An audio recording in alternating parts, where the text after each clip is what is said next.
নমস্কার বন্ধুরা, কণিকাস কিচেনে আপনাদের সবাইকে অনেক অনেক স্বাগত জানাচ্ছি। আজকে আমি আপনাদেরকে আমাদের সকলেরই প্রিয় দুধ পুলি বানিয়ে দেখাবো। শীতকালে এমনিতেই আমরা বিভিন্ন রকমের পিঠে বাড়িতে বানিয়ে থাকি, তার মধ্যে অন্যতম হলো দুধ পুলি। এইভাবে পুলি বানালে পুলি তৈরি হবে একদম নরম তুলতুলে, একটাও পুলি ভেঙে যাবে না, আর ফ্রিজে রেখে খেলেও কোনোভাবেই শক্ত হবে না। ভিডিওর মধ্যে দেখানো কয়েকটি টিপস ফলো করলেই আপনাদেরও পিঠে হবে একদম পারফেক্ট এবং নরম তুলতুলে। বানানো হবে খুবই সহজ। চলুন তাহলে বানানো শুরু করা যাক আমার আজকের রেসিপি। দুধ পুলি বানাবার জন্য সবার প্রথমে একটা প্যানের মধ্যে দিয়ে দিচ্ছি হাফ চামচ পরিমাণে ঘি। প্রথমে আমি নারকেলের পুরটা তৈরি করে নেব। ঘিটা ভালোভাবে গরম হয়ে গেলে দিয়ে দিচ্ছি কয়েকটা এলাচের দানা। এলাচের দানার পরিবর্তে আপনারা এখানে এলাচের গুঁড়ো পুরের মধ্যে ব্যবহার করতে পারেন। হালকা করে এলাচের দানা ভাজা হয়ে গেলেই দিয়ে দিচ্ছি দুটো মিডিয়াম সাইজের কুড়িয়ে নেওয়া নারকেল। এখন একটু নাড়াচাড়া করে নিচ্ছি। গ্যাসের ফ্লেমটাকে কিন্তু এই পর্যায়ে মিডিয়াম টু লোতে করে দিয়েছি। প্রায় 1 মিনিট মতন নাড়াচাড়া করে দিয়ে দিচ্ছি ভেলি গুড়। এখানে আমি 300 গ্রাম পরিমাণে ভেলি গুড় নিয়ে নিয়েছি, আর গুড়টাকে একটু ছোট ছোট করে কেটে নিয়েছিলাম। এখন গুড়টা গলা অবধি ভালোভাবে নেড়ে চেড়ে পুরটাকে বানিয়ে নিতে হবে। যখনই দেখবেন গুড়টা একেবারে সুন্দরভাবে গলে গেছে আর পুরের মধ্যে একটা চটচটে ভাব চলে এসেছে আর সুন্দর একটা অ্যারোমাও বেরোচ্ছে পুরের মধ্যে থেকে, তখনই গ্যাসের ফ্লেমটাকে নিভিয়ে দিতে হবে। পুর আমাদের একেবারেই তৈরি হয়ে গেছে। গ্যাসের ফ্লেমটাকে নিভিয়ে আমি পুরটাকে নামিয়ে নিয়েছি। এবার আমি পিঠের ডো বানাবার জন্য একটা কড়াইতে দিয়ে দিচ্ছি 2 গ্লাস পরিমাণে জল। স্বাদ অনুসারে লবণ দিয়ে দিলাম, আর দিয়ে দিচ্ছি হাফ চামচ পরিমাণে ঘি। পিঠের জন্য কিন্তু জলের পরিমাপটা অনেকটাই গুরুত্বপূর্ণ, তাই জলটা একটু বুঝে ব্যবহার করতে হবে।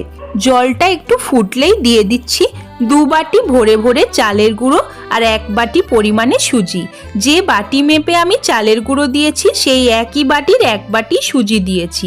এবার ক্রমাগত নেড়ে চেড়ে একটা সুন্দর শক্ত ডো তৈরি করে নেব। ডো যেন কোনোভাবেই নরম না হয়। ডো আমার বানিয়ে নেওয়া হয়ে গেছে। গ্যাসের ফ্লেম নিভিয়ে দিয়ে 5 থেকে 7 মিনিটের জন্য ঢাকা দিয়ে রেখেছিলাম। তারপর একটা থালার মধ্যে নিয়ে নিচ্ছি। এখন এই গরম ডোটাকে ভালোভাবে হাত দিয়ে মেখে নিচ্ছি। ডো যত ভালো হবে পিঠে কিন্তু ততই ভালো হবে, আর যে কোনো ডিজাইন করা যাবে। পিঠে মুড়তেও খুবই সুবিধা হবে। সুন্দর করে ডোটাকে আমি মেখে নিয়েছি বন্ধুরা। এখন একটা ছোট লেচি কেটে নিচ্ছি। দুধ পুলি একটু ছোট ছোট খেতে ভালো লাগে, তাই আমি একটু ছোট ছোট বানাচ্ছি। তারপর আঙুলের সাহায্যে একটা বাটির মতন করে নিয়েছি। এরপর দিয়ে দিলাম নারকেলের পুর। পুর দিয়ে এইভাবে মুখটাকে সিল করে দিলাম। একটু চেপে চেপে এই কাজটা করতে হবে, না হলে কিন্তু পুরটা পিঠে সেদ্ধ করার পর বেরিয়ে যেতে পারে। তারপর এইভাবে একটা শেপ দিয়ে নিলাম। আপনারা আপনাদের পছন্দসই যে কোনো শেপ দিতে পারেন। দেখুন কত সুন্দর হয়েছে পিঠেটা। আবারও আপনাদের আমি করে দেখিয়ে দিচ্ছি। বাটির মতন করে নিয়ে নারকেলের পুর দিয়ে দিয়েছি, তারপরে মুখটা সিল করে নিলাম।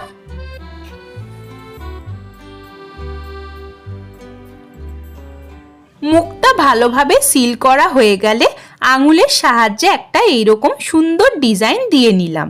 তারপর পিঠেগুলোকে আরো সুন্দর তৈরি করার জন্য চামচের সাহায্যে এইরকম ভাবে সুন্দর করে দাগ দাগ দিয়ে দিচ্ছি। এতে করে পিঠেগুলো দেখতে ভীষণই সুন্দর লাগে, যেরকমটা ছাঁচে তৈরি করা যায়। নকশি পিঠে কিন্তু এইরকমই দেখতে হয়, কোনো রকম ছাঁচ ছাড়াই চামচের সাহায্যে খুব সুন্দর নকশি পিঠে তৈরি হয়ে গেল। প্রত্যেকটা পিঠে আমি ওই একই প্রসেসে মুড়ে নিয়েছি। এখন আমি একটা কড়াইতে দিয়ে দিচ্ছি 1 লিটার পরিমাণে দুধ।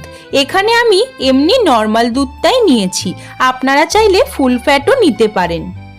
তারপর দিয়ে দিলাম 200 গ্রাম পরিমাণে পাটালি গুড়। গুড়ের পরিবর্তে আপনারা চিনিও ইউজ করতে পারেন। তারপর কয়েকটা ফাটিয়ে নেওয়া এলাচ দিয়ে দিলাম, আর দিয়ে দিলাম 2টো তেজপাতা। তেজপাতা আর এলাচ দিলে দুধ পুলিটা খেতে অনেক বেশি ভালো লাগে। গুড় দিয়ে ভালোভাবে নেড়েচেড়ে নিচ্ছি একটু। গুড় দিলে কিন্তু দুধ পুলির কালারটা ভীষণই ভালো আসে। দুধটা ভালোভাবে একটু ফুটলেই পিঠেগুলোকে একে একে দিয়ে দিচ্ছি। গ্যাসের ফ্লেমটাকে কিন্তু এই পর্যায়ে মিডিয়ামে রেখেছি। হালকা হাতে একটু নেড়ে নিচ্ছি এবার। খুব তাড়াহুড়ো করে কিন্তু নাড়া যাবে না, না হলে পিঠেগুলো ভেঙে যেতে পারে, তাই খুবই হালকা হাতে নাড়তে হবে। এখন 10 থেকে 15 মিনিট মিডিয়াম ফ্লেমে পিঠেগুলোকে দুধের মধ্যে সেদ্ধ হতে দেব, আর মাঝে মধ্যে একটু হালকা হাতে নেড়ে চেড়ে দেব। গ্যাসের ফ্লেমটাকে কিন্তু সবসময় মিডিয়াম টু লোতেই রাখতে হবে। এখন আমাদের পিঠে প্রায় হয়ে গেছে। তেজপাতাগুলো আমি তুলে নিলাম। এবার আমি গ্যাসের ফ্লেমটাকে অফ করে পিঠেগুলোকে নামিয়ে নিচ্ছি। দেখতেই পাচ্ছেন বন্ধুরা কত সুন্দর হয়েছে পিঠেগুলো। প্রত্যেকটা পিঠে একদম পারফেক্ট হয়েছে আর কতটা লোভনীয় তৈরি হয়েছে। আজকে আমার এই দুধ পুলির রেসিপিটি যদি আপনাদের ভালো লেগে থাকে তবে বাড়িতে একবার এইভাবে বানিয়ে আমাকে কমেন্ট করে জানাতে ভুলবেন না। ভালো লাগলে প্লিজ একটি লাইক করবেন, আমার চ্যানেলকে সাবস্ক্রাইব করে আমার পাশে থাকবেন। পাশে থাকা বেল আইকনটিকেও প্রেস করে দেবেন যাতে চ্যানেলে আমি যখনই কোনো নতুন ভিডিও দেব আপনারা সবার আগে দেখতে পেয়ে যান। আমার এই ভিডিওটিকে বন্ধুদের সঙ্গেও একটু বেশি বেশি করে শেয়ার করে দেবেন। আজকের মতন এই পর্যন্তই। আবারও হাজির হয়ে যাব নতুন কোনো রান্নার রেসিপি নিয়ে। সেই পর্যন্ত আপনারা সবাই খুব ভালো থাকুন ও সুস্থ থাকুন।